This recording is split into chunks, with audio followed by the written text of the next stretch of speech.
태백산맥과 소백산맥이 둘러싸고 있는 경북 봉화군 소천면. 2018년 8월 어느 아침에 이 작은 마을에서 난데없는 총성이 울려 퍼집니다. 이 소란이 일어난 곳은 마을 중심에 있는 면사무소. 누군가 가슴에 총을 맞고 쓰러지고요. 놀란 사람들은 혼비백산 도망치기 시작합니다. 작은 면사무소가 그야말로 아수라장이 된 상황. 이런 와중에 총을 들고 있는 남자는 또다시 누군가에게로 총구를 돌리는데요. 이 평화로웠던 마을에 나타난 이 남자는 대체 무슨 이유로 이런 짓을 저지른 걸까요? 오늘 사건연구소는 면사무소 총기 난사 사건입니다. 자, 2018년 발생한 사건인데 요즘도 저희가 가끔 주민센터에서 뭐 취중에 행패 부리는 사람들 그런 소식 전해드리잖아요. 다짜고짜 막 욕설에 폭행해. 자, 어떻게 보면 그게 가장 극단적으로 표출된 게 바로 이 사건인 것 같은데 한마을 면사무소에서 총기 난사 사건.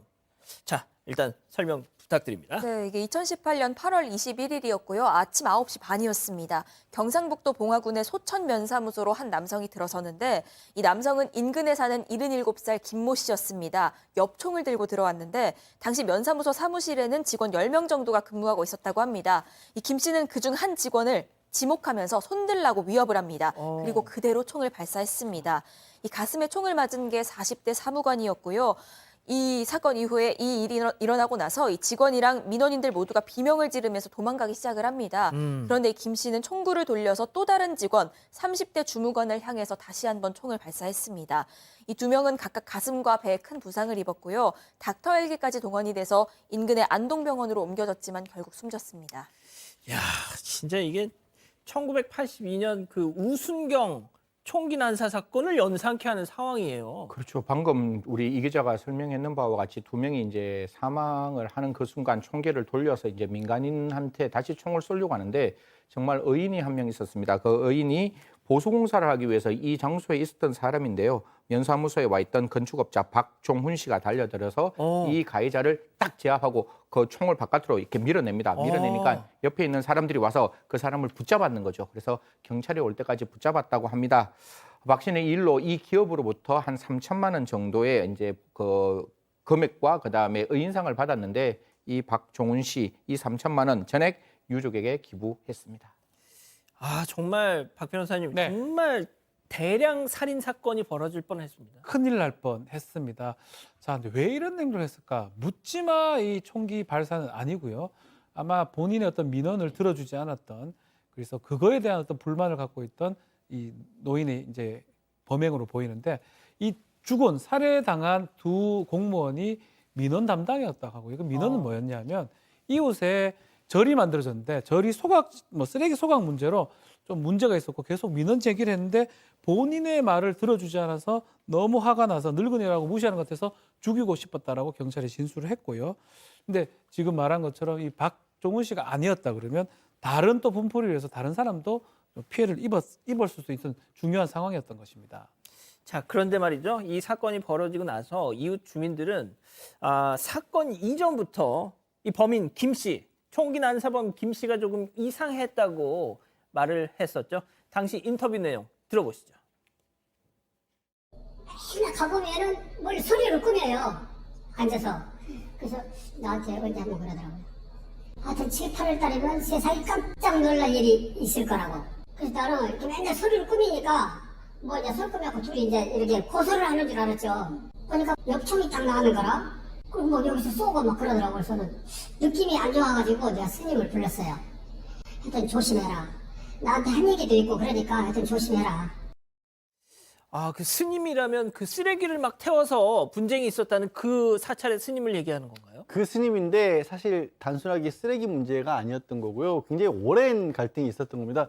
사실 이 범인이 이 군대 후배가 여기 뭐 물 좋고 공기 좋으니까 같이 살자 그래서 귀농을 했던 건데 그 후배는 사실 세상을 먼저 떠났던 겁니다. 그러고 나서 이제 이웃들하고 갈등이 있었는데 대표적으로 수도관을 설치했는데 그 수도관에 물이 어느 날부터 좀 덜 나왔대요. 그러니까 이게 그 나보다 높은 지역에 있는 저 스님이 절에서 물을 많이 써서 그런 거다 이런 식으로 이 갈등이 시작이 됐고 또 이웃들하고도 수도 문제로 다툼이 있었는데 스님이 와서 그렇게 싸우시면 안 된다라고 말렸답니다. 그랬더니 이제 스님을 싫어하기 시작했다라는 거고요. 사실 저 면사무소에 가기 전에 사찰에 들려서 스님에게도 총을 쐈었어요. 어. 다행히 이제 어깨 부분을 좀 다쳤지만 생명에는 지장이 없었습니다.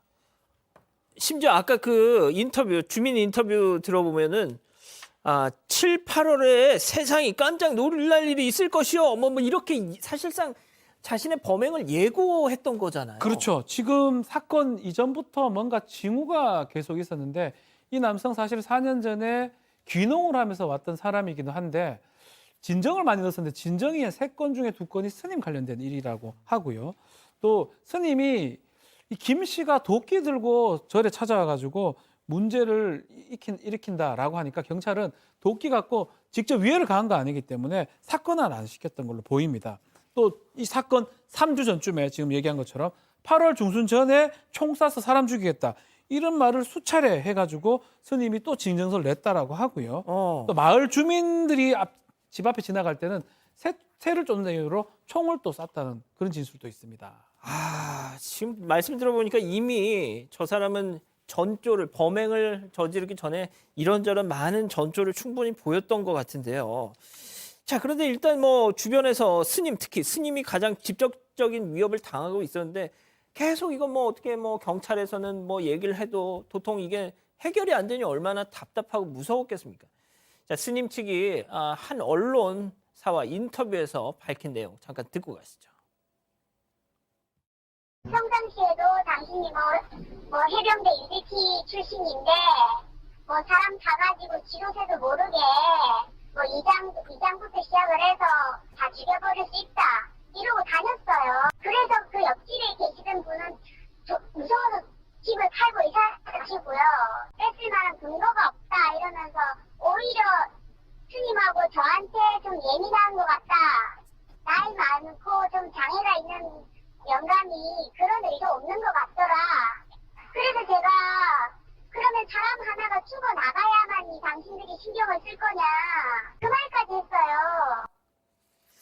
자, 그러니까 나이가 지금 내일 모레면 80인 노인인데 뭘 그렇게 걱정을 하냐 뭐 이런 얘기였던 것 같은데 자, 그 77살의 연로한 남성을 진짜 한순간에 살인마로 변하게 했던 그 총은 도대체 어디서 난 겁니까? 네, 김 씨는 합법적으로 총을 가지고 있었습니다. 이 봉화군에서 사건 한 달 전에 총기 소지 허가를 받았습니다. 하지만 이 총으로 위협했다는 진정이 들어왔잖아요. 그래서 경찰이 일단 이 김 씨가 출구에서 갖고 있던 총기를 회수하긴 했습니다. 그랬더니 김 씨가 수차례 이 파출소를 찾아가서 항의를 합니다. 왜 나를 잠재적인 피의자로 만드냐, 왜 총기를 제한하냐 이렇게 되레 화를 낸 건데요. 사실 이 따져보니까 경찰도 명분이 없었다고 전했습니다. 당시에요. 그래서 총을 다시 돌려주게 됐고 이후에 이 사건 당일까지도 총기를 수차례 빌렸다가 반납했다가를 반복합니다. 김 씨는 범행 당일에 이 아침 7시 50분에 이 소천파출소에 들러서 엽총을 출고를 합니다. 이후에 다시 집 근처로 돌아와서 이 집 근처에 있는 사찰 아침 9시 15분에 가서 스님에게 이 총을 쐈고요. 아이고. 곧장 면사무소로 향해서 아침 9시 31분에 2차 범행을 저지릅니다. 아니, 양 변호사님, 총 저렇게 막 줘도 돼요? 근데 이게 총이 개인 소유잖아요. 그리고 이게 경찰서에 관리를 맡긴 거고 지금 또 그때 당시 법으로 유해 조서를 포획하겠다고 하면 총을 내주지 않을 방법도 없다고 합니다. 또 지난 사고 난 한 달 동안 13번을 이 가져가 썼던 거예요. 그러니까 경찰 입장에서는 사용하고 또 즉각 갖다 주니까 이걸 딱히 무슨 살인죄 예비 음모를 밝혀내지 않는 한 이 법적으로 제한할 수 있는 방법이 딱히 없었던 걸로 또 보여요. 승현님, 네. 과연 초범이었을까요?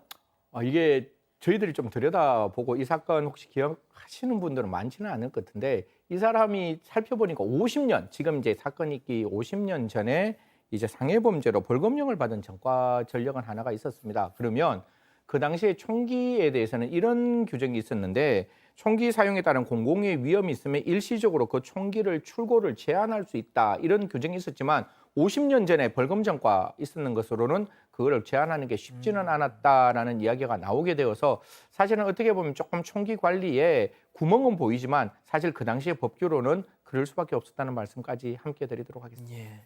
자, 일단 그 돌아가신 분들 정말 제일 안타깝고 그 상황 현장에서 면사무소에서 그 총기가 난사된 상황을 보고 계셨던 분들 얼마나 지금 충격을 받으셨을까요? 네, 그 면사무소에 일단 직원만 10명 가까이 있었고요. 그 현장에는 임산부 포함해서 민원인들이 있었어서 총 20명 가까운 사람들이 있었습니다. 이 순직 공무원들에 대해서는 1계급 특진, 그리고 이후에 추모공원에 안장이 됐습니다. 그런데 사건 직후에 면사무소 측의 어떤 대응이 좀 문제가 되기도 했는데요.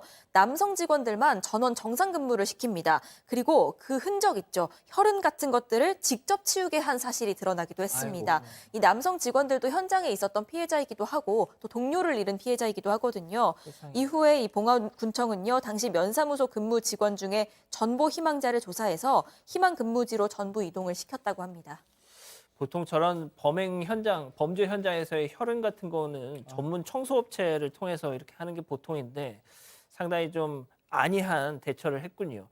자, 양 변호사님, 이 77살의 살인마에 대한 뭐 법적인 판단은 어떻게 나왔습니까? 일단 이 재판이 국민참여재판으로 진행이 됐는데요. 최후 진술 내용이 좀 소개를 드려야 될 것 같아요. 이 남성이 최후 진술로 배심원들 향해서 뭐라고 하냐면 내가 평생을 국가를 위해서 충성을 했고 이 한 목숨을 마지막까지 다하기 위해서 한 명 나 하나 죽는 걸로 부족하다라고 해서 원래는 군수나 경찰서장을 포함해서 한 30명 이상을 사살하려고 했는데 그걸 못한 게 한스럽다 이런 이게 얘기. 무슨 소리예요, 이게? 저도 말을 하고 있지만 무슨 소리인지 황당한 얘기를였고 그래서 배심원단도 3명은 사형, 4명은 무기징역을 내려달라라고 의견을 제시했고 재판부에서는 무기징역 의견을 받아들여서 무기징역 선고를 했습니다. 차, 평생 충성을 다하고 사랑한 이 나라를 구해야 되겠다는 생각에서 총기를 난사했다. 도무지 이해가 안 되네요. 자, 오늘 사건연구소 이렇게 정리하고요. 이 사건의 진실을 추적하고 싶으십니까? 그렇다면 사반 채널을 구독해주세요. 지금까지 이자연 기자였습니다.